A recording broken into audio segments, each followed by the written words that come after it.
ಅದಕ್ಕೋಸ್ಕರ ಅಯ್ಯೋ ನೀವು ನಾಟಕವಾಡಬೇಡಿ. ಅಯ್ಯೋ ಒಂದು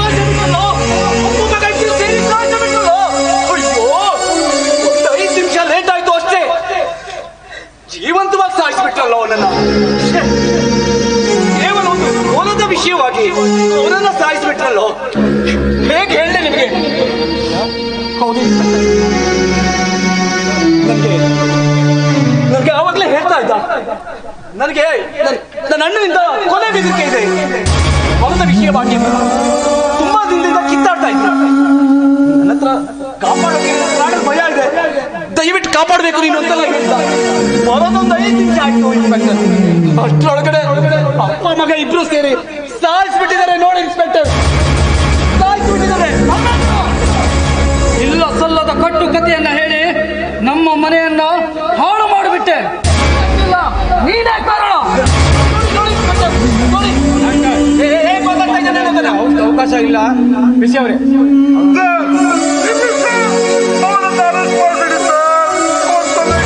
ದೀಪಕ ಉರಿದು ಬೆಳಕು ನೀಡಿದಂತೆ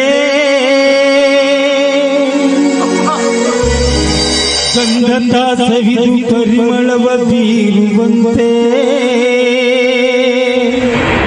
ಕೊಡು ಸಿಹಿಯ ತಾನುಂಡು ಸಿರಿ ಸುಖವ ನೀಡಿದ ಈ ಮನೆಗೆ, ಸಿರಿ ಸುಖವ ನೀಡಿದ ಈ ಮನೆಗೆ ಮಾನವ ದೇವ ಮಾನವ.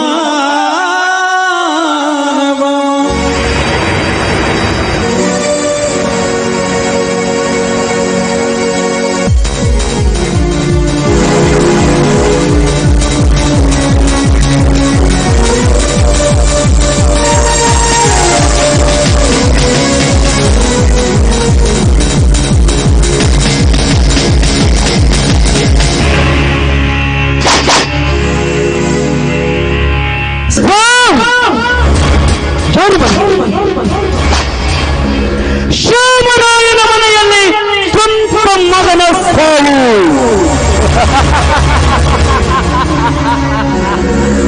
ಕಣ್ಣೆದುರಿನಲ್ಲಿಯೇ ಹೆತ್ತ ಮಗನ ಸಾವು.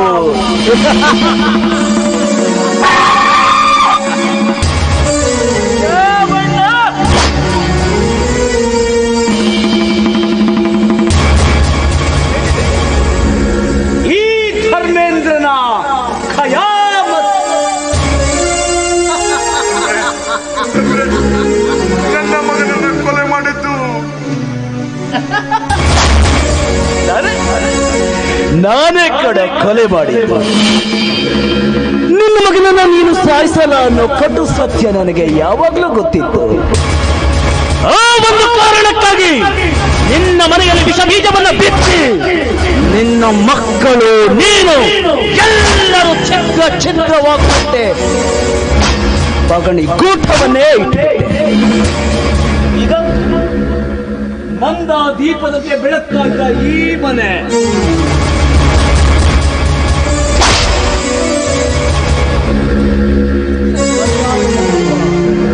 ಹೊಗೆ ತುಂಬಿ ತುಳುಕ್ತಾ ಇದೆ ನೋಡು.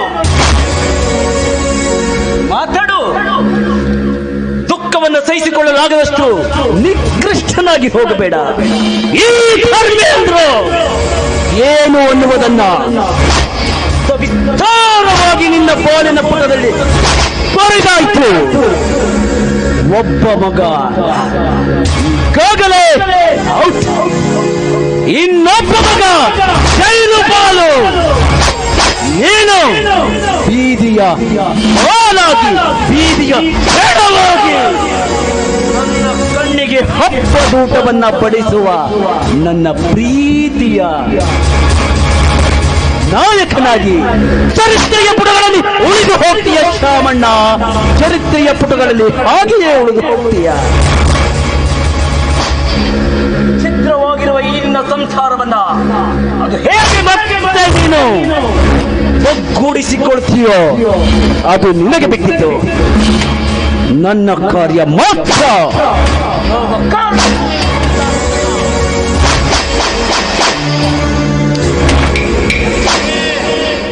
ಮತ್ತೆ ಬರ್ತೀನಿ.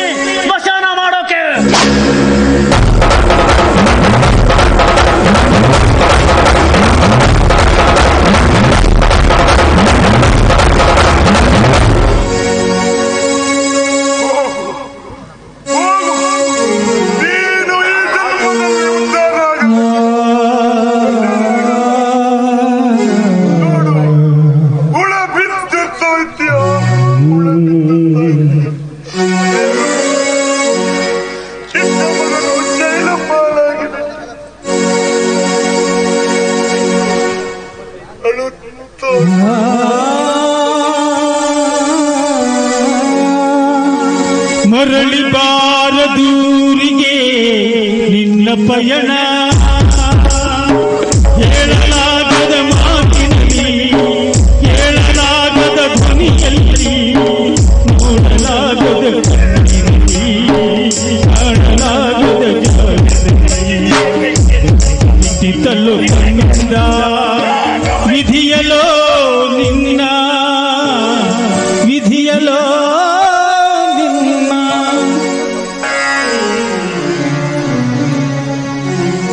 ಬದುಕು ಜಟಕ ಬಂಡಿ ವಿಧಿ ಅದರ ಸಾಹೇಬ ಮದುವೆಗೂ ಮೊಸಳ ನಾನು ನನ್ನ ಜೀವನದಲ್ಲಿ ಪಡೆದುಕೊಂಡು ಬಂದ ಭಾಗ್ಯ ಇಷ್ಟೇ ನನ್ನನ್ನೇ ನಂಬಿ ಮದುವೆಯಾಗಬೇಕಾಗಿದ್ದ ಗೀತ ನನ್ನಿಂದ ದೂರವಾಗಿ ಹೋದರು.